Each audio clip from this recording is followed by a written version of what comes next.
চলো আমরা লাস্ট ক্লাসে সান্দ্রতা গুণাঙ্ক পড়ছিলাম। সান্দ্রতা সহগ বা সান্দ্রতা গুণাঙ্ক, সান্দ্রতা গুণাঙ্ক বা সান্দ্রতা সহগ বা আমরা বলছিলাম সান্দ্রতাঙ্ক বা আঠাত্মতা গুণাঙ্ক বা আঠালোতা গুণাঙ্ক।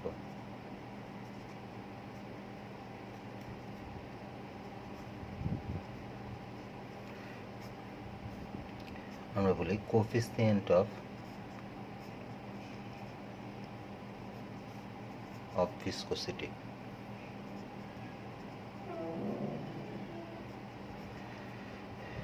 বা এটাকে কেউ কেউ ডাইনামিক ভিসকোসিটি বলে। ডাইনামিক ভিসকোসিটি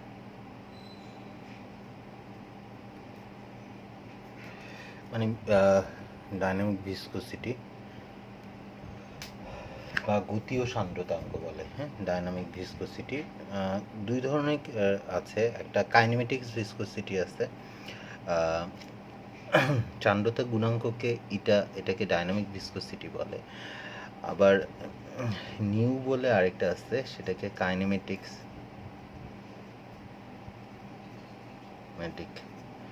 ভিসকোসিটি বলে। যদি আমাদের কাইনেমেটিক ভিসকোসিটিটা নাই, ডাইনামিক ভিসকোসিটি আর কাইনেমেটিক ভিসকোসিটির মাঝে সম্পর্ক হচ্ছে eta equal to rho v বা রো নিউ।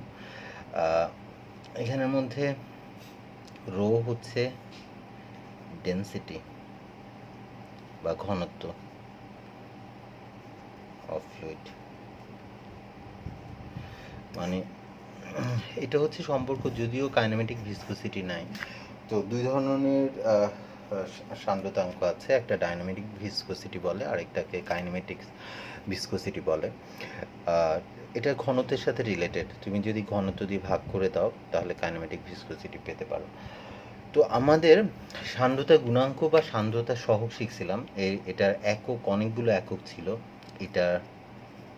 এর একক ছিল, আমরা যেটা সবচেয়ে বেশি ব্যবহার করি বলছিলাম 1 newton second per metre square, এটা, অথবা 1 নিউটন সেকেন্ড পার মিটার স্কোয়ারটা বেশি ব্যবহার করি। নিউটন পার মিটার স্কোয়ার হচ্ছে প্যাসকেল, তার মানে কি 1 প্যাসকেল সেকেন্ড, এটা ব্যবহার করতে পারি। 1 প্যাসকেল সেকেন্ড ছাড়াও আমরা ব্যবহার করতে পারি 1 KG per metre per second, এটা ব্যবহার করতে পারি। আবার আমরা ব্যবহার করতে পারি 1 joule second per metre cube ব্যবহার করতে পারি। আমরা 1 watt second square per metre cube, এটা ব্যবহার করতে পারি।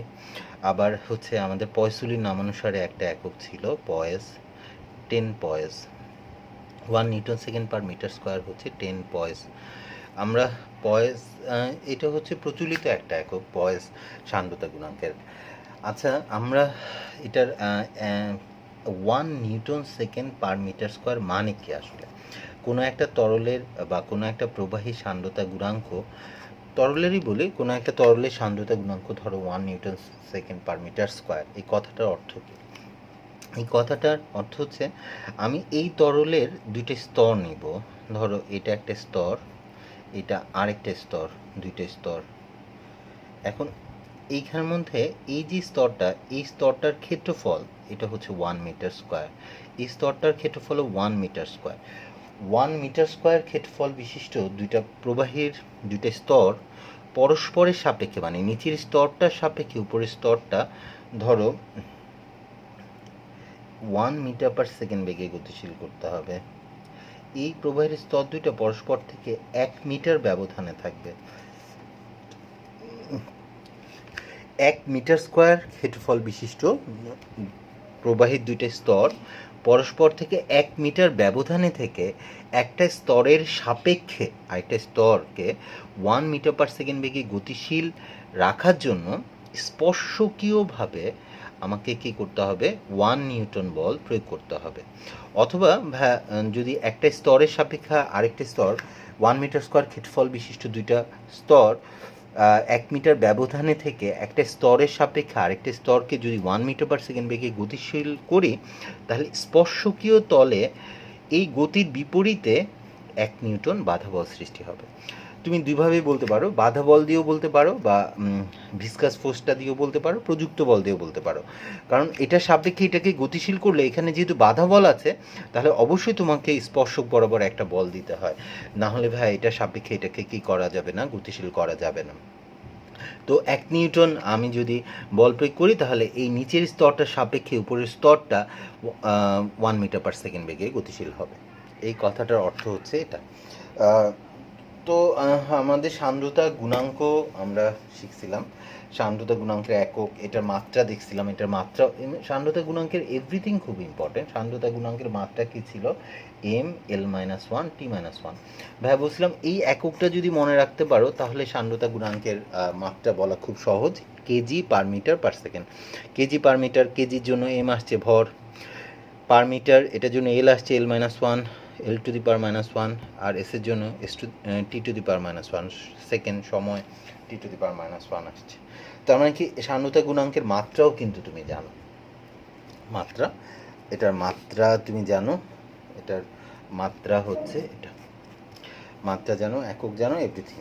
আচ্ছা, এখন সান্দ্রতা গুণাঙ্ক বা সান্দ্রতা সহগ, ওরা, আমরা একটা জিনিস জানি, যে তরলের সান্দ্রতা গুণাঙ্কের মান যত বেশি হয় সে তত বেশি কি হয়, ভিসকাস হয়, বা সে তার সান্দ্রতা তত বেশি হয়, বা তার আঠাত্মতা বা আঠালোতা তত বেশি হয়।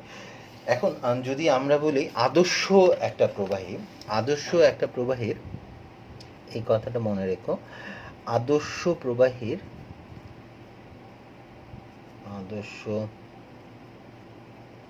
প্রবাহীর সান্দ্রতা গুণাঙ্কের মান 0। আইডিয়াল ফ্লুইড, ওরা বলে আইডিয়াল ফ্লুইড এর সান্দ্রতা গুণাঙ্কের মান 0। তুমি জানো এফভি, এটা হচ্ছে ইটা এ, নিউটনের সূত্র ছিল dv/dy, এটা ছিল। এখন ইটার মানটাই যদি 0 হয়ে যায়, তার মানে কি সান্দ্র বল বা ভিসকাস ফোর্স, সান্দ্র বলের মানও কি হবে, সান্দ্র বল বা ভিসকাস ফোর্স বা ড্র্যাগ ফোর্স, এটার মান কত হয়ে যাচ্ছে, 0 হয়ে যাচ্ছে। তাহলে আদর্শ প্রবাহীর ক্ষেত্রে কোনো ধরনের সান্দ্র বল, আদর্শ প্রবাহী বা আইডিয়াল ফ্লুইডের জন্য, আইডিয়াল ফ্লুইডের কোনো সান্দ্র বল বা কোনো ভিসকাস ফোর্স কি করে না, কাজ করে না। এটা তোমাকে মনে রাখবা আইডিয়াল ফ্লুইডের ক্ষেত্রে।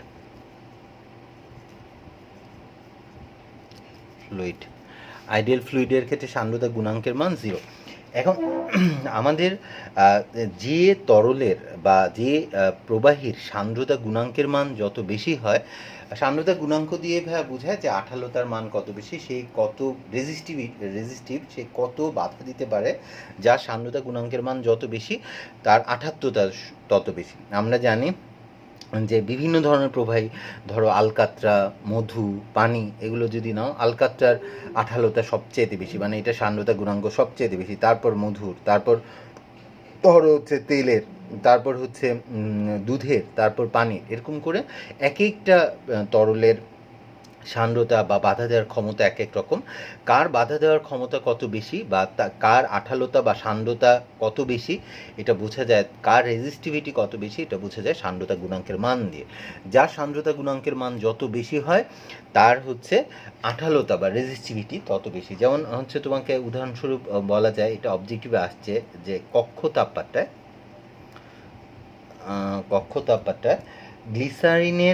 গ্লিসারিন, ওই যে আমরা শীতকালে যেটা দেই গ্লিসারিনের সান্দ্রতা গুণাঙ্ক, সান্দ্রতা সহগ পানির সান্দ্রতা সহগ থেকে 10³ গুণ বা 1000 গুণ বেশি। এরকম বলে দিতে পারো যে আমাদের সান্দ্রতা গুণাঙ্কের মান যত বেশি হবে তার সান্দ্রতার মান বা তার বাধা দেওয়ার ক্ষমতা তত বেশি হবে, যার সান্দ্রতা গুণাঙ্কের মান যত বেশি হয় তার বাধা দেওয়ার ক্ষমতা তত বেশি বা তার আঠার মতো আটকায় ধরে রাখার ক্ষমতা তত বেশি হয়। আচ্ছা, আমাদের সান্দ্রতার উপর তাপমাত্রার প্রভাবটা আবার খুব ইম্পর্টেন্ট। সান্দ্রতার উপর তাপমাত্রার প্রভাব, সান্দ্রতার উপর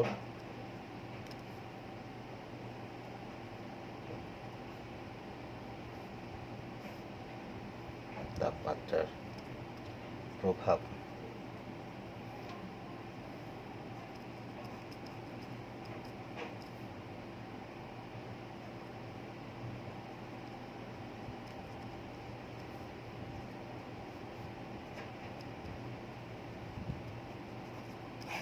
effect of temperature on viscosity, এটা আরেকটা সান্দ্রতার উপর তাপমাত্রার প্রভাব।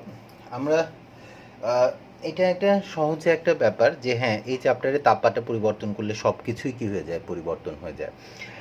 আমি যদি তাপমাত্রা বাড়াই, তরলের ক্ষেত্রে ভাইয়া যদি বলতে চাই, এখানে আলাদা করে বলতে হয় প্রবাহী দুই রকমের। তোমরা জানো তরল এটাও প্রবাহী, গ্যাসও প্রবাহী। তো আমরা তরল নিয়ে বেশি কথা বলছি বা ডিটেলস আলোচনা করছি। তরলের ক্ষেত্রে হয় কি, আমি যদি তাপমাত্রা বাড়াই, আমি যত তাপমাত্রা বাড়াবো, তাপমাত্রা বাড়ালে সান্দ্রতা গুণাঙ্ক কমে যায়। তাপমাত্রা তরলের ক্ষেত্রে তাপমাত্রা বাড়ালে সান্দ্রতা গুণাঙ্ক কমে, তাপমাত্রা কমালে সান্দ্রতা গুণাঙ্ক বাড়ে। তরলের ক্ষেত্রে এটা হয়। কিন্তু আমরা যখন গ্যাসের ক্ষেত্রে দেখব, গ্যাসের ক্ষেত্রে এটা আচ্ছা, তরলের ক্ষেত্রে যেমন আমি উদাহরণস্বরূপ তোমাকে বলতে পারি যে উদাহরণস্বরূপ বা এক্সাম্পল দিয়ে যদি ভাই বলতে চাই, যেমন যে পানির ক্ষেত্রেই বলি, বিশুদ্ধ পানির জন্য যদি তুমি বলতে চাও, 0 ডিগ্রি সেলসিয়াস তাপমাত্রায় পানির সান্দ্রতা গুণাঙ্ক যা থাকবে, তাপমাত্রা বাড়াতে বাড়াতে আমি যদি 80 ডিগ্রি সেলসিয়াস তাপমাত্রায় নিয়ে যাই, দেখা যায় যে 80 ডিগ্রি সেলসিয়াস তাপমাত্রার পানির সান্দ্রতা গুণাঙ্ক 80 ডিগ্রি সেলসিয়াস তাপমাত্রায় পানির সান্দ্রতা গুণাঙ্ক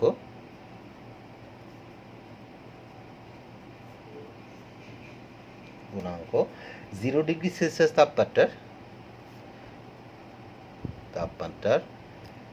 পানির সান্দ্রতা গুণাঙ্কের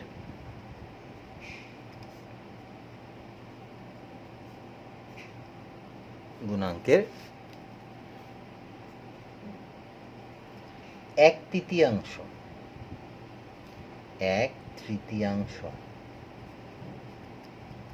1/3। মানে আমি যত তাপমাত্রা বাড়াবো, তাপমাত্রা বাড়ালে তরলের ক্ষেত্রে দেখা যায় সান্দ্রতা গুণাঙ্ক কমে যায়। এটা কেন হয় ভাই? তাপমাত্রা বাড়ালে কেন সান্দ্রতা গুণাঙ্ক কমবে? তুমি জানো ভাই, সান্দ্রতা এই যে আঠালোতা, এই বলটা আসছে কোথা থেকে, বা সান্দ্র বল এটা কোথা থেকে আসছে? তুমি একটা জিনিস মনে রেখো যে আমাদের প্রবাহের যে স্তরগুলো, প্রবাহের বিভিন্ন স্তরের আপেক্ষিক বেগকে বাধা দেওয়ার জন্য কিন্তু সান্দ্রবল আসছে। কিন্তু এই সান্দ্রবলটা আসছে কোথা থেকে?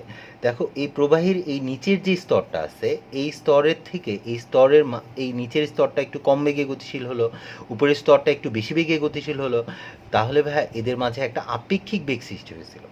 এই আপেক্ষিক বেগের কারণে ভাই কী হয়েছিল, স্পর্শকীয় তলে এই আপেক্ষিক বেগকে বাধা দেওয়ার জন্য একটা বল সৃষ্টি হয়েছিল, যেটাকে আমরা বলছিলাম সান্দ্র বল। কিন্তু এই বাধা বলটা কেন আসছিল? আমি বলছিলাম প্রবাহের এই যে স্তরটা, এই স্তরের প্রত্যেকটা অণুকে কী করছে, আকর্ষণ করছে। আমি যখন ভাইয়া এটাকে এরকম টানলে ভাইয়া কী হয়, যে এখানে নিচে যে আকর্ষণ করে ধরে রাখছে ভাইয়া নিচের অণুগুলো টেনে ধরে রাখে। মানে ও যখন এটার উপর দিয়ে চলার চেষ্টা করে, এই সংশক্তি বল বা আন্তঃআণবিক আকর্ষণ বলটা এটা পেছনের দিকে ওকে কী করে, টেনে ধরে রাখে। মানে ও সামনের দিকে যেতে চাচ্ছে, কিন্তু ও তো কম বেগে গতিশীল, ও তাহলে এখানে থাকবে, ও এটাকে ছেড়ে যখন চলে যেতে যাবে, এই আন্তঃআণবিক আকর্ষণ বলের কারণে এ কী করে, পেছন দিকে আটকায় ধরে বা বাধা দেয়। এটার কারণে সান্দ্র বলটা তৈরি হয়। তার মানে কি, এখানে সান্দ্র বলটা কিন্তু আসছেই কি, আন্তঃআণবিক আকর্ষণ বল থেকে। কি থেকে? আন্তঃআণবিক আকর্ষণ বল থেকে।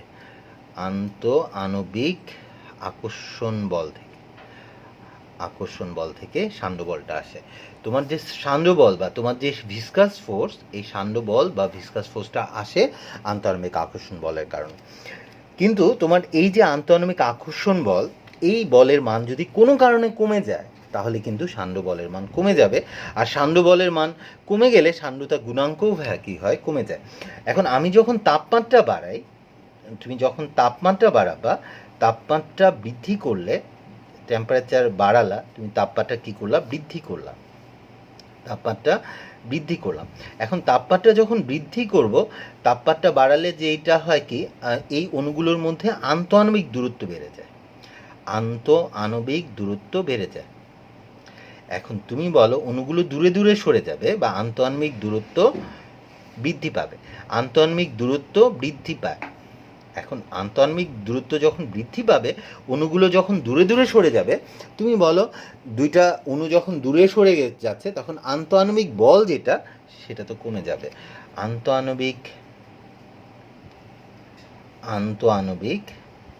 তাপমাত্রা বাড়াতে আন্তঃআণবিক দূরত্ব বেড়ে গেছে, আর আন্তঃআণবিক দূরত্ব বেড়ে যাওয়াতে আন্তঃআণবিক আকর্ষণ বল কমে গেছে, হ্রাস পাইছে। আন্তঃআণবিক আকর্ষণ বল কি হয়েছে, কমে গেছে। আর এই আন্তঃআণবিক আকর্ষণ বল কমে যাওয়ার কারণে, আন্তঃআণবিক আকর্ষণ বল কমে যাওয়াতে সান্দ্র বল কমে গেছে, সান্দ্র বল বা ভিসকাস ফোর্স কমে গেছে, সান্দ্র বল কমে যায়। আর সান্দ্র বল কমে যাওয়ার কারণে, আর সান্দ্র বল যেহেতু কমে গেছে, তাই সান্দ্রতা গুণাঙ্ক বা সান্দ্রতাঙ্ক, তাই সান্দ্রতা সহগ এটা কি পাবে, হ্রাস পাবে, এটা কমে যায়। এটাই হচ্ছে কারণ কেন তাপমাত্রা বাড়ালে সান্দ্রতা গুণাঙ্ক কমে যায়। তরলের ক্ষেত্রে দেখা যায় যে আমি যখন তাপমাত্রা বাড়াবো, তাপমাত্রা বাড়ালে দেখা যাবে আন্তঃআণবিক দূরত্ব বেড়ে যায়, অণুগুলো দূরে দূরে সরে যায়, তাতে আন্তঃআণবিক আকর্ষণ বল কমে যায়। আন্তঃআণবিক আকর্ষণ বল দিয়েই তো সে আটকায় ধরে রাখছিল। আন্তঃআণবিক আকর্ষণ বল কমে যাওয়াতে সান্দ্র বল কমে যায়, আর সান্দ্র বল কমে যাওয়াতে সান্দ্রতা গুণাঙ্ক কমে যায় বা সান্দ্রতা সহগ কমে যায়। তাই তাপমাত্রা যত বাড়বে সান্দ্রতাঙ্ক বা সান্দ্রতা সহগ তত হ্রাস পাবে। ভাইস ভার্সা, এটা উল্টাভাবে বলতে পারো, তাপমাত্রা যদি আমি কমাই, তাপমাত্রা কমালে কি হবে, অণুগুলো কাছাকাছি চলে আসবে, কাছাকাছি চলে আসে মানে আন্তঃআণবিক দূরত্ব কমে গেল, আন্তঃআণবিক দূরত্ব কমে গেলে আন্তঃআণবিক আকর্ষণ বল বেড়ে যাবে, আন্তঃআণবিক আকর্ষণ বল বেড়ে গেলে সান্দ্র বল বেড়ে যাবে, মানে সে বাধা বেশি দিতে পারবে, সে বেশি রেজিস্ট করতে পারবে, তাই সান্দ্রতা সহগ বা সান্দ্রতা গুণাঙ্কের মান বা কী হয়, বৃদ্ধি পায়। তাই ওরা বলে তাপমাত্রা তরলের ক্ষেত্রে, তুমি যদি তরল হয়, তরলের ক্ষেত্রে তাপমাত্রা যদি বাড়ায় সান্দ্রতা গুণাঙ্ক কী হবে, কমবে, আর তাপমাত্রা যদি কমায় সান্দ্রতা গুণাঙ্ক বাড়বে। এটাও তোমার। এখন তাপমাত্রার সাথে সান্দ্রতা গুণাঙ্কের সম্পর্ক গাণিতিকভাবে প্রকাশ করতে গেলে আসলে এটা একটু কঠিনভাবে প্রকাশ করতে হয়। তবে আমাদের একটা এম্পিরিক্যাল ইকুয়েশন আছে, যে ইকুয়েশনের সাহায্যে আমরা তরলের ক্ষেত্রে তাপমাত্রার সাথে সান্দ্রতা গুণাঙ্কের সম্পর্ক দেখতে পাই। সেটা হচ্ছে এমন যে আমরা আবারও মনে করাচ্ছি, শুধুমাত্র তরলের জন্য বলছি, তরলের ক্ষেত্রে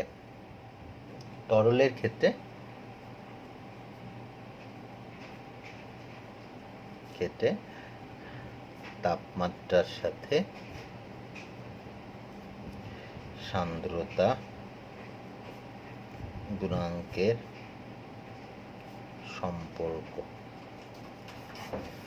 তাপমাত্রার সাথে সান্দ্রতা গুণাঙ্কের সম্পর্কটা একটু different. Log eta equal to a plus b by t. যখনই তুমি এরকম অদ্ভুত কিছু জিনিস দেখবা, এখানের মধ্যে টিটা হচ্ছে তাপমাত্রা, ইটাটা তুমি সান্দ্রতা গুণাঙ্ক এটা, আর এখানে এ আর বি যে ব্যবহার করা হয়েছে, এ আর বি হচ্ছে ধ্রুবক, নাথিং এলস। এখানে এ আর বি, এ বি হচ্ছে ধ্রুবক বা কনস্ট্যান্ট। এগুলো এম্পিরিক্যাল ইকুয়েশনে এই ধরনের ধ্রুবক থাকে। আর এখানের মধ্যে টি অবশ্যই ক্যালভিনে তাপমাত্রা,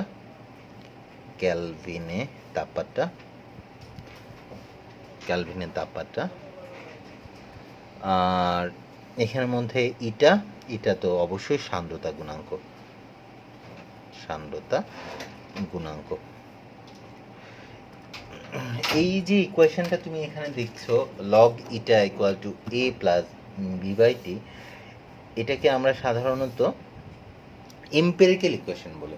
তোমাদের কিছু কিছু ইকুয়েশন আছে থিওরিটিক্যাল ইকুয়েশন, আমাদের কোনো একটা সূত্র থেকে আমরা যে ইকুয়েশনগুলো পাই, একটা সূত্র বা একটা তত্ত্ব থিওরি থেকে আমরা যে সূত্রগুলো পাই সেই সূত্রগুলো বলে কি থিওরিটিক্যাল ইকুয়েশন। আর এম্পিরিক্যাল ইকুয়েশন হচ্ছে এক্সপেরিমেন্ট থেকে সাধারণত বা রিসার্চ থেকে আমরা যেই সূত্রগুলো পাই সেগুলোকে আমরা বলি কি এম্পিরিক্যাল ইকুয়েশন। এটা একটা এম্পিরিক্যাল ইকুয়েশন।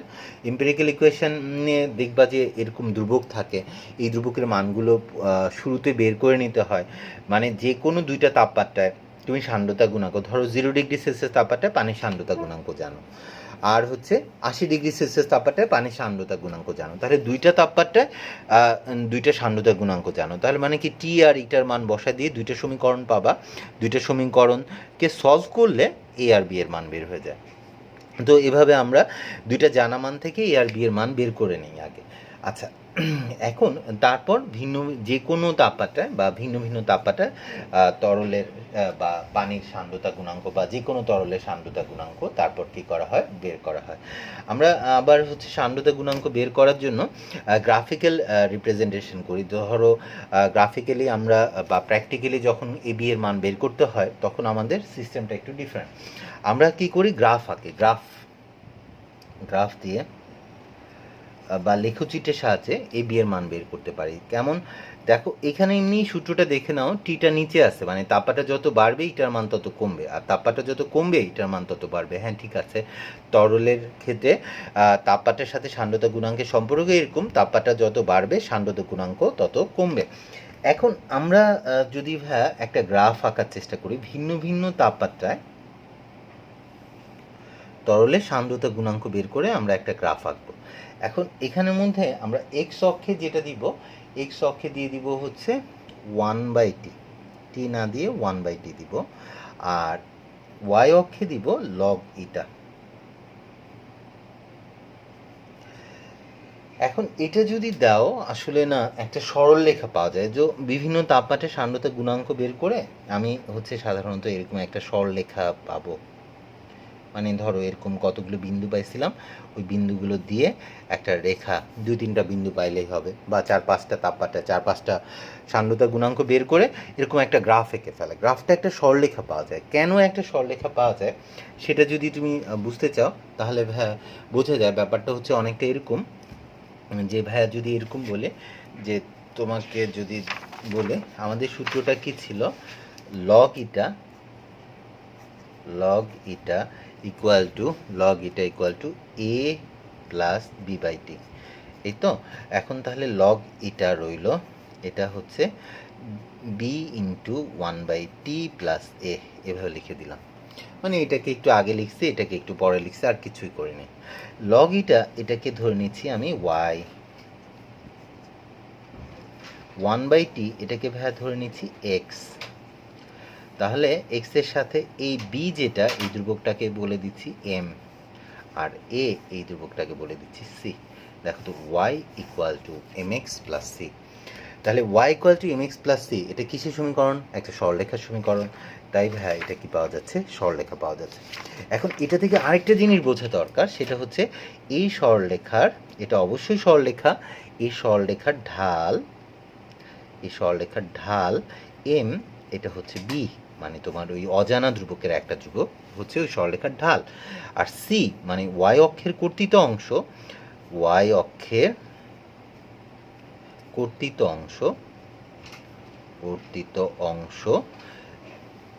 c, এটা ইকুয়াল টু a। তার মানে কি a আর b বের করার তাহলে আরেকটা সিস্টেম পাওয়া গেল।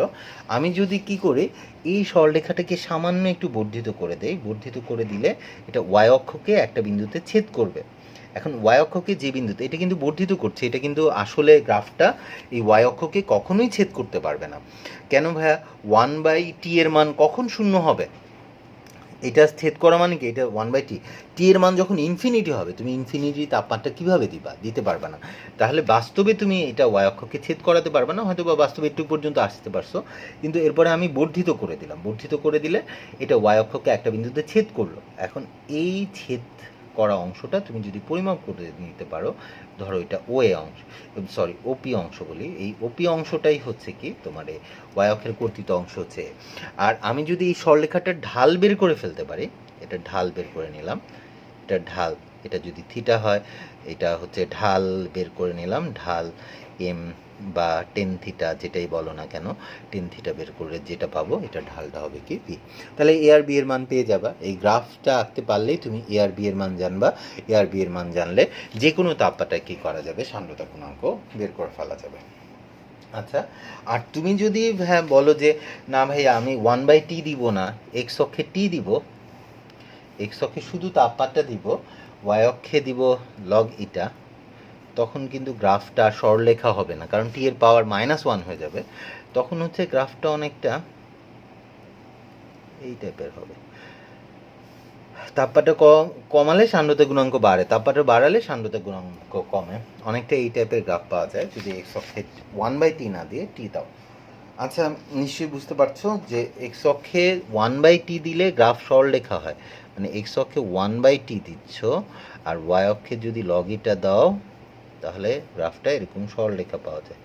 আর যদি হচ্ছে 1/t না দিয়ে এক্স অক্ষে যদি টি দাও তাহলে গ্রাফটা এরকম অধিবৃত্তের মতো হয়।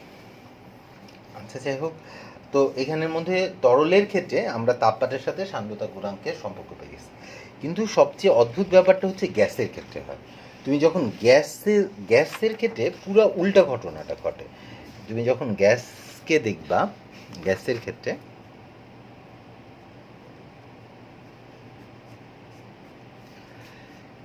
ক্ষেত্রে প্রবাহিত দুই রকম, তরল আর গ্যাস। তরলও প্রবাহিত হয়, গ্যাসও প্রবাহিত হয়, কিন্তু গ্যাসের ক্ষেত্রে পুরো উল্টাটা মানে তাপমাত্রা যদি বাড়ে, তাপমাত্রা বাড়লে সান্দ্রতা গুণাঙ্ক বা সান্দ্রতা সহগের মান বাড়ে, আর তাপমাত্রা যদি কমে তাহলে সান্দ্রতা গুণাঙ্কের মান কমে। এটা একটু অদ্ভুত, কারণ তরলের ক্ষেত্রে আমি দেখছি তাপমাত্রা যদি বাড়ে তাহলে সান্দ্রতা গুণাঙ্কের মান কমে, আর এখানে গ্যাসের ক্ষেত্রে পুরো উল্টাটা, তাপমাত্রা যদি বাড়ে তাহলে সান্দ্রতা গুণাঙ্কের মান বাড়ে। এখন হচ্ছে কেন এরকম উল্টাটা হলো এটাই বুঝতে পারাটা হচ্ছে আসল, যে এখন আসলে তরলের ক্ষেত্রে অণুগুলো না খুব কাছাকাছি থাকে, তো গ্যাসের ক্ষেত্রে আসলে অণুগুলো অনেক দূরে দূরে থাকে, প্রায় মুক্ত অবস্থায় তারা কি করতে থাকে, ছোটাছুটি করতে থাকে। গ্যাসে বাধাটা ভাইয়া আসলে আন্তঃআণবিক আকর্ষণ বলের কারণে বাধাটা হয় তা না। তাহলে গ্যাসে বাধা পায় কে? তোমরা যারা গ্যাস সম্পর্কে জানো, তোমরা জানো গ্যাসের সবগুলো অণু অবিরাম গতিতে কী করতে থাকে, ছোটাছুটি করতে থাকে, এবং গ্যাসের অণুগুলো স্থির না, তার গ্যাসের অণুগুলোর বেগ 0 থেকে কি হতে পারে, অসীম পর্যন্ত হতে পারে। তো এই গ্যাসের অণুগুলো অক্রম গতিতে বা অবিরাম কি করতে থাকে, ছোটাছুটি করতে থাকে। এখন এই অণুগুলো যখন অবিরাম গতিতে ছোটাছুটি করতে থাকে, অণুগুলোকে ধাক্কা দেয়, অণুগুলোকে পাত্রের দেয়ালে ধাক্কা দেয়। এখন এই অণুগুলোর সাথে যখন অণুগুলো সংঘর্ষ হয়, এই সংঘর্ষ থেকে কি হয়, বাধা সৃষ্টি হয়। এখন আমি যখন তাপমাত্রা যত বাড়াবো তাহলে অণুগুলোর ছোটাছুটি কি করবে, বাড়বে, মানে অণুগুলোর বেগ বেড়ে যাবে। তাপমাত্রা যদি বাড়াই তাহলে অণুগুলোর বেগ বেড়ে যায় বা তাদের ছোটাছুটি বেড়ে যায়, কারণ আমি তাপ দিয়ে কি করব, তাপমাত্রা বাড়ালে তাকে শক্তি দিয়ে দিতেছি, তাকে তাপ দিতেছি, তাকে শক্তি দিতেছে, এই শক্তি বাড়ার কারণে তার গতিশক্তি বা কাইনেটিক এনার্জি বেড়ে যায়, যা কিনা অণুগুলোর ছোটাছুটি বা তাদের ভ্যালোসিটি বা বেগ বৃদ্ধি করে। এখন তার বেগ যেহেতু বেড়ে যায়, বেগ বেড়ে গেলে সংঘর্ষের সংখ্যা বেড়ে যায়, আর এই সংঘর্ষের পরিমাণ বেড়ে যায় দেখে বাধা বল বেড়ে যায়, আর বাধা বল বেড়ে গেলে সান্দ্রতা গুণাঙ্ক বেড়ে যায়। তার মানে কি আসলে গ্যাসে বাধাটা পায় সংঘর্ষ থেকে, যত বেশি সংঘর্ষ হবে তত কি হবে, আমাদের সংঘর্ষের পরিমাণ বাড়ার কারণে বাধার পরিমাণ কি হবে, বেশি হবে। তো আমরা গ্যাসের গতিতত্ত্বে আমরা শিখছিলাম যে গ্যাসের গতিতত্ত্বে ম্যাক্সওয়েলের একটা লেখচিত্র তোমরা যদি দেখে থাকো, এরকম যে এক্স অক্ষে তুমি কি দিছিলা, বেগ, আর ওয়াই অক্ষে দিছিলা তাপমাত্রা, সরি অণুর সংখ্যা, এরকম একটা গ্রাফ দেখছিলা, অণুর বেগ 0 থেকে কি হতে পারে, অসীম পর্যন্ত হতে পারে। এটা ছিল ম্যাক্সিমাম সিপি বলতা, সর্বাধিক সম্ভাব্য বেগ এটা। হচ্ছে এরকম আমি যদি দেখা যায় যে তাপমাত্রা যদি বাড়ায়, মানে দেখা যায় যে খুব কম বেগে গতিশীল অণু এমন সংখ্যা খুব কম, তারপর এর থেকে বেশি বেগে অণুর গতিশীল এমন অণুর সংখ্যা বেশি, মাঝে মাঝে একটা বেগ আছে যে বেগে সবচেয়ে বেশি সংখ্যক অণু গতিশীল থাকে। তো এরকম একটা গ্রাফ ছিল, সর্বাধিক সম্ভাব্য বেগ বলতাম, তারপর হচ্ছে আমরা গড় বেগ বলতাম, তারপর সিআরএমএস ভ্যালোসিটি ছিল সর্বাধিক গড় বেগ, তারপর সিআরএমএস বর্গমূল গড় বর্গবেগ এটা। তো আমাদের এরকম ভাইয়া এটা আর আলাদা করে ব্যাখ্যা করছি না, তোমার এত ডিটেলস বোঝার দরকার নেই। তবে মনে রেখো, আমি যদি তাপমাত্রা বাড়াই তাহলে ভাইয়া দেখো তাপমাত্রা বাড়ালে এই পাহাড়টা পুরো শিফট করে যায়, পাহাড়টা এরকম সামনে আগায় আসে, এই এই এরকম হয়ে যায় পাহাড়। তার মানে কি, তার দেখো সর্বাধিক সম্ভাব্য বেগ বেড়ে গেছে, তার গড় বেগ বেড়ে যায়, তার হচ্ছে গড় বেগ বেড়ে যায়, তার সিআরএমএস, তার প্রত্যেকটা অণুর বেগ বেড়ে যায়, প্রত্যেকটা অণু। তুমি যখন তাপমাত্রা বাড়াবা, তাপমাত্রা বাড়ালে হয় কি, অণুর বেগ বাড়ে, তার সর্বাধিক সম্ভাব্য বেগ বাড়ে, তার সিপি বাড়ে, তার সিবার বাড়ে, তার সিআরএমএস বাড়ে। এক কথায় বুঝে নাও, আমি যদি বাইরে থেকে তাপ দিই, তাপ দিলে ম্যাক্সওয়েলের বেগ বন্টন সূত্রে ওই গ্যাসের গতিতত্ত্বের শিকার যে বলা ছিল তার যত ধরনের বেগ আছে সব ধরনের বেগ বেড়ে যাবে। তার কারণ প্রত্যেকটা অণুর ইন্ডিভিজুয়াল বেগ বেড়ে গেছে, প্রত্যেকটা অণুর গতিশক্তি বেড়ে যাওয়াতে তাদের বেগ বেড়ে গেছে, তাই তার গড় বেগ বেড়ে যায়, সর্বাধিক সম্ভাব্য বেগ বেড়ে যায়, বর্গমূল গড় বর্গ বেগ সবই বেড়ে যায়। আমি যদি তাপমাত্রা বাড়াই, তুমি যদি তাপমাত্রা আরও বাড়াও তাহলে পাহাড়টা হেঁটে আরও সামনের দিকে চলে আসবে, মানে সব বেগ বেড়ে যায়। তার মানে কি, আমাদের গ্যাসের গতিতত্ত্বের শিকার যে এরকম একটা সূত্র ছিল সিআরএমএস, বা শুধু সি দিয়ে লিখলেও হয় সিআরএমএস, এটা ছিল √3RT/m। এমন একটা সূত্র কি তোমাদের মনে পড়ে কিনা? এরকম একটা সূত্র গ্যাসের গতিতত্ত্বের শিকার যে তোমরা শিখছিলাম, বর্গমূল গড় বর্গ বেগ, এটা হচ্ছে, বা এর আমি সবগুলোর জন্যই লিখে দিতে পারি। তোমার সর্বাধিক সম্ভাব্য বেগের জন্য ছিল হচ্ছে এরকম, তোমরা কেমিস্ট্রিতেও এটা পড়ছো 2RT/m। তোমার হচ্ছে গড় বেগের জন্য এটা ছিল, সি বারের জন্য এটা ছিল √8RT/m, এরকম ছিল। তো গড় বেগ, সর্বাধিক সম্ভাব্য বেগ, দেখো 3RM, আর হচ্ছে সার্বজনীন মোলার গ্যাস ধ্রুবক, এম হচ্ছে আণবিক ভর, টি হচ্ছে তাপমাত্রা। দেখো এখানে সব কিছু ধ্রুবক, শুধুমাত্র একটা জিনিস পরিবর্তনশীল, সেটা হচ্ছে তাপমাত্রা। তুমি যদি এখানে দেখো সিআরএমএস, এটা সমানুপাতিক রূপটি, এখান থেকে যদি লেখো 2R/m, তার মানে কি সিপি, এটা সমানুপাতিক রূপটি। এখানে দেখো 8R/m সব ধ্রুবক, তাহলে এখান থেকে দেখো সি বার সমানুপাতিক রূপটি। তার মানে কি, দেখো ভাইয়া যেটা এক কথায় বলতে চাচ্ছি, যে কোনো ধরনের বেগই হোক না কেন এটা পরম তাপমাত্রার বর্গমূলের সমানুপাতিক। এই জন্য আমরা অবশ্য সবসময়, তুমি জানো যে যাদের বেগ এভাবে পরিবর্তনশীল হয়, তো আমি তো একটা ইন্ডিভিজুয়াল অণুর বেগ নিয়ে কাজ করতে পারি না। তো আমরা কী নিয়ে কাজ করব? গড় বেগ নিয়ে কাজ করব, সর্বাধিক সম্ভাব্য বেগ নিয়ে কাজ করব, কী নিয়ে? আমরা জানি সবচেয়ে ভালো হচ্ছে কি সবসময় বর্গমূল গড় বর্গবেগ নিয়ে কাজ করা। তো আমরা শুধু সি লিখছি, বা তোমাদের রিসার্চ স্যার শুধু সি লিখছে, বুঝে নিও, স্যার শুধু সি দিয়ে বর্গমূল গড় বর্গবেগ বোঝাচ্ছে। তবে বর্গমূল গড় বর্গবেগ না দিয়ে তুমি যে কোনো বেগের কথা বলো না কেন, আমি যদি তাপমাত্রা বাড়াই, যে কোনো ধরনের বেগ কী হবে? বৃদ্ধি পাবে। ভাইয়ের কথাটা হচ্ছে এটা। তো স্যার এটা বলে দিছে যে আমরা জানি গ্যাসের গতিতত্ত্বের স্বীকার্য থেকে আমরা জানি বর্গমূল গড় বর্গবেগ, গ্যাসের বর্গমূল গড় বর্গবেগ পরম তাপমাত্রার বর্গমূলের সমানুপাতিক। মানে এই কথাটার অর্থ হচ্ছে, আমি তাপমাত্রা যত বাড়াবো, আমি তাপমাত্রা যদি বাড়াই, তাপমাত্রা যত বাড়বে, তাপমাত্রা বাড়লে সিআরএমএস ভ্যালোসিটি বা গ্যাসের বেগগুলো কি বাড়তে থাকবে, গ্যাসের অণু ছোটাছুটি বাড়বে। বেগ বাড়াবান কি, তার তাপমাত্রা বাড়ালে তার গতিশক্তি বেড়ে যায়, তার বেগ বেড়ে যায়। এখন তার বেগ যদি বেড়ে যায়, তার বর্গমূল গড় বর্গবেগ যদি বেড়ে যায়, তাহলে তার সংঘর্ষ সংখ্যা, অণুগুলোর সাথে যে ধাক্কা খাবে, তাই সংঘর্ষ সংখ্যা বৃদ্ধি পাবে। আর সংঘর্ষ সংখ্যা যদি বাড়ে, অবশ্যই তোমার সংঘর্ষ সংখ্যা বাড়লে বাধা বল বাড়বে, বাধা বল বাড়লে অবশ্যই সান্দ্রতা গুণাঙ্কের মান বৃদ্ধি পাবে। বাধা বল যত বেশি ধাক্কা খাবা বা যত বেশি সংঘর্ষ হবে, সংঘর্ষ বেশি হলে তো সান্দ্রতা গুণাঙ্ক বাড়বেই। এটাই হচ্ছে কারণ যে তাপমাত্রা বাড়ালে কেন আমাদের সান্দ্রতা গুণাঙ্ক বেড়ে যায়। মানে হচ্ছে সবসময় মনে রেখো, তুমি কত বেশি ধাক্কা খাবা মানে সান্দ্রতা গুণাঙ্ক, ওরা বলে সান্দ্রতা গুণাঙ্ক হচ্ছে কার সমানুপাতিক, সান্দ্রতা গুণাঙ্ক গ্যাসের অণুর বেগের সমানুপাতিক। সান্দ্রতা গুণাঙ্ক গ্যাসের অণুর বেগ সিআরএমএস ভ্যালোসিটির সমানুপাতিক বা বেগের সমানুপাতিক। তো এই দুটাকে যদি একত্র করো, তুমি বলতেছো সান্দ্রতা গুণাঙ্ক গ্যাসের বেগ বা বর্গমূল গড় বেগের সমানুপাতিক, আবার বলতেছে বর্গমূল গড় বেগ পরম তাপমাত্রার বর্গমূলের সমানুপাতিক। তার মানে এটাকে তুমি যদি একত্র করে লিখো, অবশ্যই এই দুইটা থেকে আমি লিখে দিতে পারি এটা সমানুপাতিক রূপটি। তার মানে কি সান্দ্রতা গুণাঙ্ক পরম তাপমাত্রার বর্গমূলের সমানুপাতিক, বা তুমি এটা ইকুয়াল টু লিখে দিতে পারো কে রূপটি, যেখানে কে হচ্ছে একটা সমানুপাতিক ধ্রুবক। মানে তাপমাত্রা যত বাড়বে, পরম তাপমাত্রা বাড়লে সান্দ্রতা গুণাঙ্কের মান, একটা গ্যাসের তাপমাত্রা বাড়লে অণুগুলো ছোটাছুটি বেড়ে যায়, সংঘর্ষ বেড়ে যায়, তাই সান্দ্রতা গুণাঙ্ক বেড়ে যায়। আর তাপমাত্রা যদি কমায় তাহলে সান্দ্রতা গুণাঙ্ক কী হবে, কমে যাবে।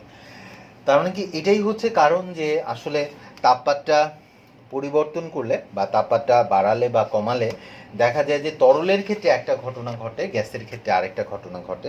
গ্যাসের ক্ষেত্রে তাপমাত্রা বাড়ালে সান্দ্রতা গুণাঙ্ক বেড়ে যায়, তাপমাত্রা কমালে সান্দ্রতা গুণাঙ্ক কমে যায়, কারণ তাপমাত্রা বাড়ালে অণু ছোটাছুটি বেড়ে যাওয়াতে সংঘর্ষ বেড়ে যাওয়াতে বাধা বল বেড়ে যায়, যে কারণে সান্দ্রতা গুণাঙ্ক বাড়ে।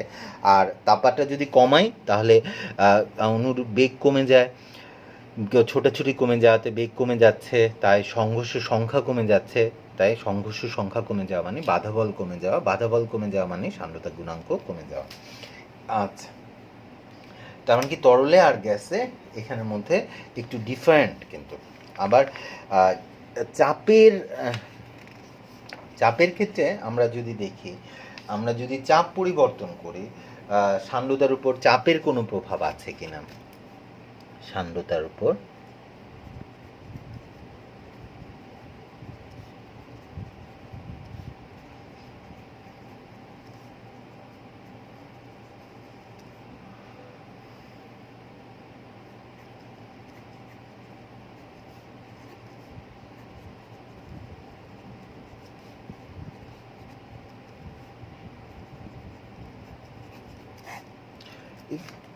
Effect of pressure on viscosity, সান্দ্রতার উপর চাপের প্রভাব। আমরা তরলের উপর আসলে চাপের প্রভাব দেখা যায়, চাপ বাড়ালে সান্দ্রতা বাড়ে। আর আসলে ভাইয়া আমি যদি তরলের ক্ষেত্রে আমরা যদি বলি, তরলের ক্ষেত্রে হচ্ছে আমি যদি চাপ বাড়ালে আন্তঃআণবিক দূরত্ব কমে যায়, আণবিক দূরত্ব কমে। তাহলে আন্তঃআণবিক দূরত্ব যদি কমে, তার মানে চাপ বাড়াইছি, তরলের ক্ষেত্রে চাপ বাড়ালে আন্তঃআণবিক দূরত্ব কমে যায়, মানে অণুগুলো কাছাকাছি চলে আসে। আন্তঃআণবিক দূরত্ব কমে যাওয়াতে আন্তঃআণবিক বল বৃদ্ধি পায়,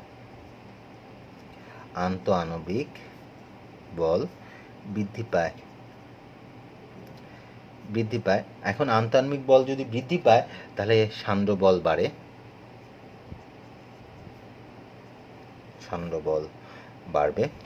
বাড়বে মানে সান্দ্রতা গুণাঙ্ক বাড়বে। তাই ওরা বলে যে হ্যাঁ, চাপ বাড়ালে সান্দ্রতা বাড়ে, তরলের ক্ষেত্রে চাপ বাড়ালে সান্দ্রতা বাড়ে, আর যদি চাপ কমাই তাহলে চাপ কমালে সান্দ্রতা গুণাঙ্ক কমে যায়, সান্দ্রতাঙ্ক বা সান্দ্রতা গুণাঙ্ক কমে যায়। তরলের ক্ষেত্রে দেখা যায় যে চাপ যত বাড়াবা সান্দ্রতা গুণাঙ্ক তত বাড়বে, আর চাপ কমালে সান্দ্রতা গুণাঙ্ক কমে যায়। আর গ্যাসের ক্ষেত্রে সাধারণত এমন, গ্যাসের ক্ষেত্রে দেখা যায় যে গ্যাসের সান্দ্রতার উপর চাপের কোনো প্রমাণ, গ্যাসের ক্ষেত্রে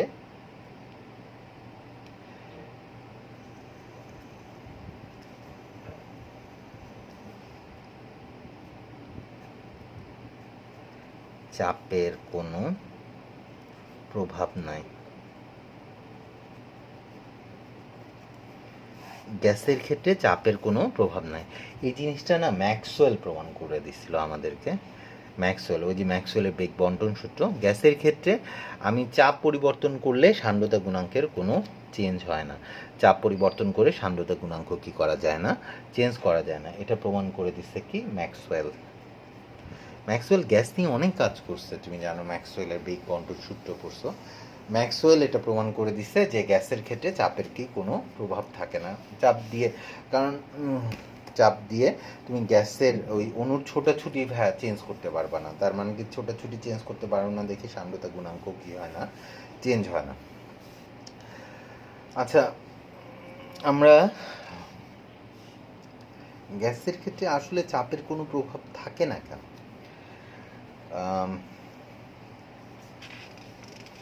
তা না থাকার কারণ কি? ওইখানে তরলের ক্ষেত্রে হইল, তরলের আয়তন কমে যায়, অণুগুলো কাছাকাছি চলে আসে। কেন গ্যাসের আয়তন কমে না?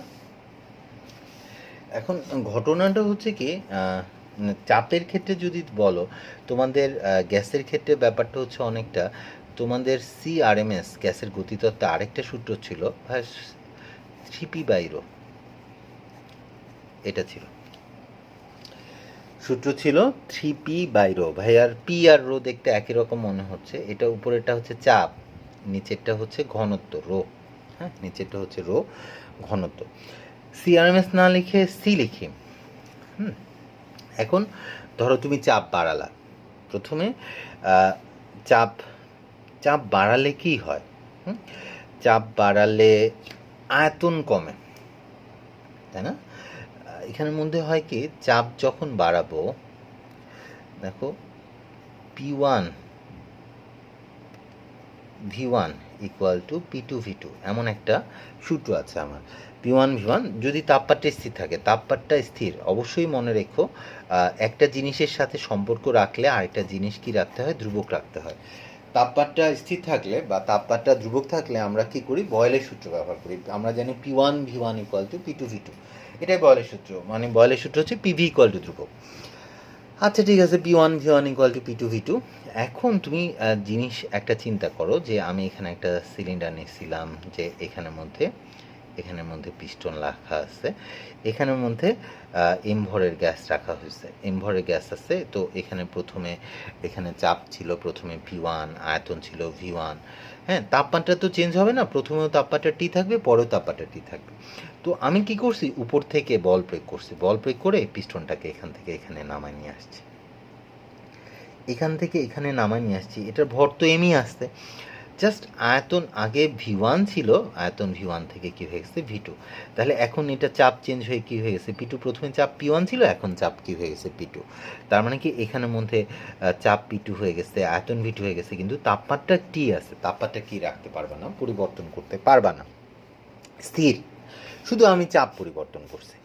এখন তাহলে শুধু যদি চাপ পরিবর্তন করো, তার মানে কি, তাহলে খেয়াল করে দেখো, P1 V1 মানে ফার্স্টে তাপমাত্রা যদি পরিবর্তন না হয়, P1 V1 ইকুয়াল টু কী হবে, P2 V2, কোনো সন্দেহ নয়। এখন তোমরা একক আয়তনের ভরকে ঘনত্ব বলে। এখন তুমি যদি বলো ভি আয়তনের ভর হচ্ছে M, তাহলে একক আয়তনের ভর কত? একক আয়তনের ভর এটা হচ্ছে M/V, এটাকে আমরা বলি রো। রো হচ্ছে M/V। তার মানে কি, আমি যদি বলি V ইকুয়াল টু কী লেখা যাবে, তাহলে M/ρ। হ্যাঁ, এটা লেখা যেতে পারে। তাহলে আমি যদি জিজ্ঞেস করি V1, তাহলে প্রথমে V1, তাহলে এটা হবে কি M/ρ1। মানে এখানে প্রথমে ঘনত্ব যদি ρ1 হয়, পরে ঘনত্ব যদি ρ2 হয়, তাহলে তো আমি এইভাবে বলতে পারি V1 হচ্ছে M/ρ1 আর V2 হবে কি তাহলে M/ρ2। ভর তো চেঞ্জ হয় না, তাহলে V1 হচ্ছে M/ρ1 আর হচ্ছে V2 হচ্ছে M/ρ2। তাহলে আমি যদি এটা এখানে বসাই, তোমার P1 থাকলো, V1 এর জায়গায় বসালাম M/ρ1, P2 থাকলো, এই V2 এর জায়গায় বসালাম M/ρ2। তাই যদি বসাই তাহলে তো কাটা চলে যায়। তাহলে দেখো P1/ρ1 equal to P2/ρ2। P1/ρ1 এর মান যা, P2/ρ2 এর মানও তাই। আমি তাহলে চাপ যদি বাড়াই, চাপ পরিবর্তন করলে চাপ আর ঘনত্বের এই যে P/ρ, by rho one equal to P two by rho two, এই কথাটার অর্থ হচ্ছে পি বাই রো এটা কি থাকে, সবসময় ধ্রুবক থাকে। এখন তুমি এখান থেকে দেখো পি বাই রো যদি ধ্রুবক হয় তার মানে কি সি আর এম এস এটা হচ্ছে তুমি বলছো root over three P by rho, তার মানে কি এটা কি থাকবে, ধ্রুবক থাকবে।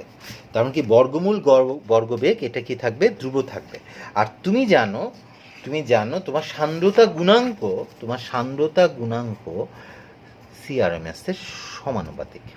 এখন তোমার বা এটা equal to K into CRMS এটা তুমি জানো। এখন তোমার সান্দ্রতা গুণাঙ্কই যদি ধ্রুবক থাকে তাহলে তোমার সান্দ্রতা গুণাঙ্ক এটাও কি হবে, ধ্রুবক হবে। এই জন্য ভাইয়া আসলে গ্যাসের ম্যাক্সওয়েল এটাই প্রমাণ করছিল, ম্যাক্সওয়েল আমাকে বলছিল গ্যাসের ক্ষেত্রে চাপের কোনো প্রভাব নাই। মানে আমি চাপ পরিবর্তন করলে আসলে তুমি বাংলায় কীভাবে বুঝবা যে আসলে কেন চাপ দিলে গ্যাসের সান্দ্রতা গুণাঙ্ক, এখন আমি চাপ বাড়াইতেছি, তুমি ঘটনাটা হয় কি চাপ বাড়ালে আয়তন কমে যায়, এখন আয়তন কমে গেলে তো আবার ঘনত্ব কি বেড়ে যাচ্ছে, আয়তন কমলো, আয়তন কমা মানে ঘনত্ব বাড়া, এখন চাপ দ্বিগুণ করছো ঘনত্ব দ্বিগুণ হয়েছে, দুই কাটা চলে যায়। তাই ভাইয়া এটা মানে চাপ যত বাড়াও ঘনত্ব তত বাড়ে, এখন চাপ দ্বিগুণ করলে ঘনত্ব দ্বিগুণ হয়, চাপ তিনগুণ করলে ঘনত্ব তিনগুণ হয়, তাহলে P one by rho one এটার মান যা হয় P two by rho two এর মান তাই হয়। তার মানে কি যে কোনো চাপ দিলে চাপ আর ঘনত্বের অনুপাত সেম থাকার কারণে কি হয়, বর্গমূল গড় বর্গবেগের কোনো পরিবর্তন হয় না। সিআরএমএস এর কোনো পরিবর্তন না হওয়ার কারণে, সিআরএমএস যেহেতু পরিবর্তন হচ্ছে না, তাহলে আমরা তো জানি সান্দ্রতা গুণাঙ্ক কি সিআরএমএস এর সমানুপাতিক, যেহেতু এটা পরিবর্তন যদি না হয়, এটা যদি ধ্রুবক থাকে তার মানে সান্দ্রতা গুণাঙ্ক কি থাকবে, ধ্রুবক থাকবে। তাই গ্যাসের ক্ষেত্রে আমি যদি চাপ বাড়াই বা কমাই সান্দ্রতা গুণাঙ্কের কি হয় না, কোনো পরিবর্তন হয় না। তোমরা সান্দ্রতা গুণাঙ্কের উপর চাপের প্রভাব,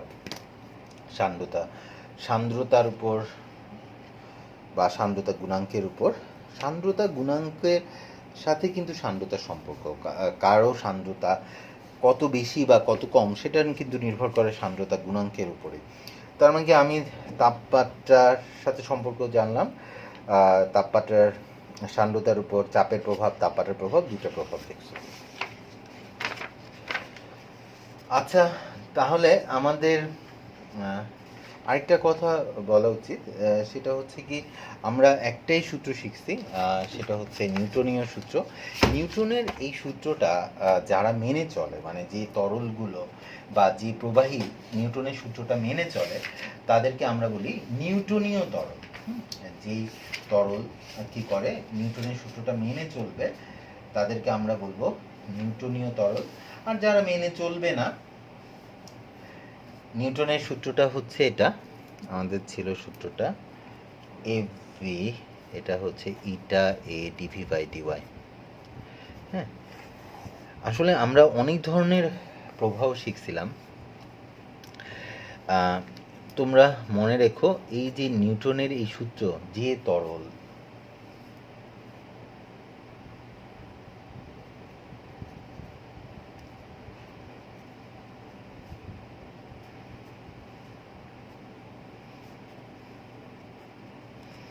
চললে আমরা ওই তরলকে, কোনো তরল যদি নিউটনের সূত্র মেনে চলে সেই তরলকে আমরা বলি নিউটনীয়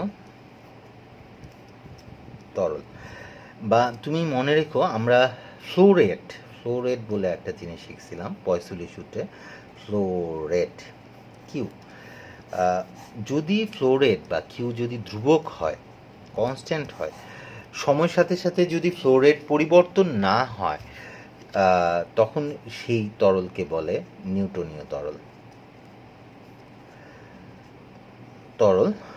বা আমাদের অনেক ধরনের প্রবাহ আমরা শিখছিলাম, যে আমাদের যদি এভাবে বলি, আমরা একটা স্রোতরেখা গতি বা ধারারেখ প্রবাহ, বা আমরা শান্ত প্রবাহ, কোনো একটা প্রবাহ বা ফ্লো বলতে তোমরা, কোনো একটা প্রবাহ বা ফ্লো যদি স্রোতরেখা গতি হয়, স্রোতরেখ গতি, বা তোমরা অনেক নাম দিচ্ছ, স্রোতরেখ গতি, ধারারেখ প্রবাহ, তোমরা শান্ত প্রবাহ, নিয়ত প্রবাহ, নিয়ত প্রবাহ বা stream line flow, laminar flow, stream line flow বা ল্যামিনার ফ্লো, অনেক কিছু বলে এটাকে। তো আমরা এটা আগে পড়ছিলাম, প্রবাহীর প্রবাহতে পড়ছিলাম। আমাদের একটা কথা মনে রাখতে হবে যে আমরা এখন নিউটনের সূত্র পড়তেছি, পরবর্তীতে আমরা স্টোকসের সূত্র পড়বো, সবগুলো সূত্রে ভাই মনে রাখতে হবে তোমার যে প্রবাহটা অবশ্যই স্ট্রিমলাইন মোশন হতে হবে, বা স্রোতরেখা গতি হবে, বা ধারারেখ প্রবাহ হবে। নিউটনীয় তরল সবসময় কি স্রোতরেখা গতি বা ল্যামিনার ফ্লো বজায় রাখে আর কি। এখন হচ্ছে যদি এই নিউটনের সূত্র না মানে, ফ্লো রেট কেউ যদি ধ্রুব না হয়, বা প্রবাহটা যদি স্রোতরেখা গতি না হয়, তাহলে সেটাকে অনিউটনীয় তরল বলা হবে।